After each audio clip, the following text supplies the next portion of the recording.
महाराष्ट्रातील अंशतः अनुदानित आणि पुणे स्तरावरील अघोषित शाळेत काम करणाऱ्या तमाम शिक्षक शिक्षकेतर बंधू आणि भगिनींनो नमस्कार. आपणा सर्वांना गणेश चतुर्थीच्या खूप खूप शुभेच्छा. एक वेळा बहुप्रतीक्षित शासन निर्णय 25 तारखेला निघाला. तुमच्या सगळ्या व्हॉट्सअप ग्रुपवर वाचत होतो मी की बाकी डिपार्टमेंटचे निर्णय कसे लवकर निघतात, आपल्यालाच काय इतका उशीर लागतो. हसावं का रडावं हे कळत नव्हतं, परंतु गंमत येत होती.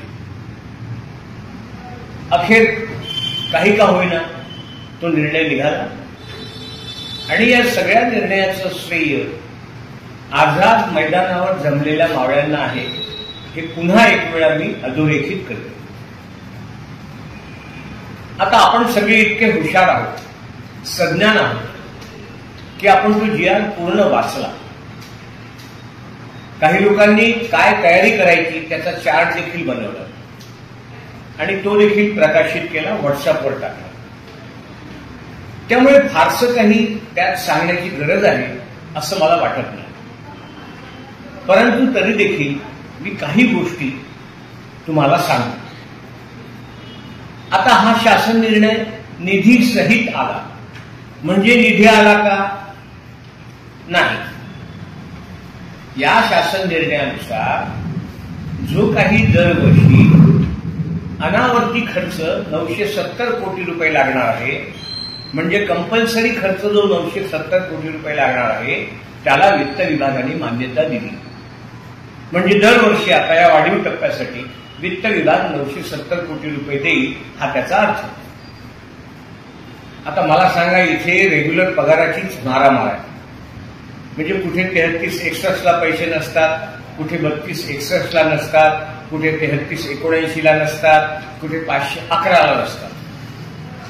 आता तोच रेग्युलर पगार वाढीव निधी सोडून या महिन्यात पूर्णपणे रेग्युलर करण्याचा प्रयत्न केला आहे, करतो आहे, किंबहुना तो झाला आहे. मग आता हा पैसा कधी मिळेल?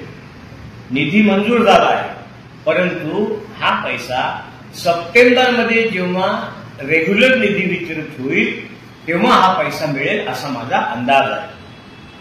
म्हणजे ऑगस्ट पेड इन सप्टेंबर मिळेल, परंतु सप्टेंबरला हा वाढीव टप्प्याचा निधी येईल आणि तो आल्यानंतर ऑगस्ट पेड इन सप्टेंबरचा राहिलेला फरक आणि सप्टेंबरचा 20% वाढीव टप्पा असे पगार ऑक्टोबरमध्ये होतील असा माझा अंदाज आहे.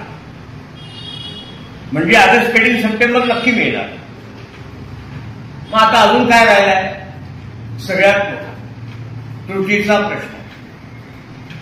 मला मान्य आहे शासनाने 14 ऑक्टोबरला न्याय दिला आणि 25 ऑगस्टला आपल्यावर अन्याय केला.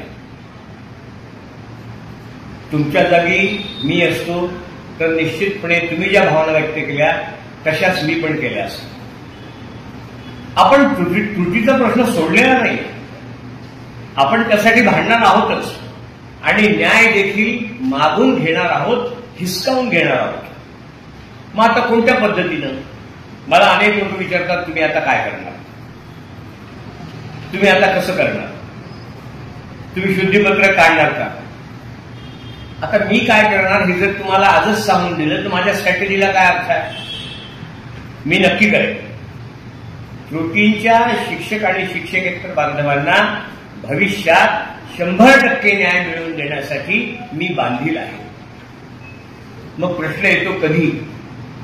कधी नाही, मी अगदी उद्यापासूनच प्रयत्न करतो आणि वेळोवेळी ज्या डेव्हलपमेंट होतील त्या डेव्हलपमेंट तुम्हाला मी 100% सांगतो. पण तुम्हाला एकच सांगतो, त्रुटीच्या प्रश्नासाठी काम पडलं तर कोर्टात जाण्यासाठी देखील मी तयार आहे, तुम्हाला कुठलाही त्रास होऊ न देता. परंतु त्रुटीला न्याय मी 100% देईल. ज्यांची 22-23ची विद्यार्थी संख्या नाही, त्यामुळे ते अनुदानावर आले नाही किंवा त्या शाळेतल्या 2 शिक्षकांना टप्पा मिळाला आणि 2ला मिळाला नाही. ही जी परिस्थिती आहे, या परिस्थितीला न्याय देण्याचं देखील काम करायचं आहे. ते देखील मी करेन. तुम्ही एक लक्षात घ्या की हे शासन तुम्हाला विवक्षित शाळा किंवा स्वयंअर्थशासित शाळा घोषित करू शकत नाही.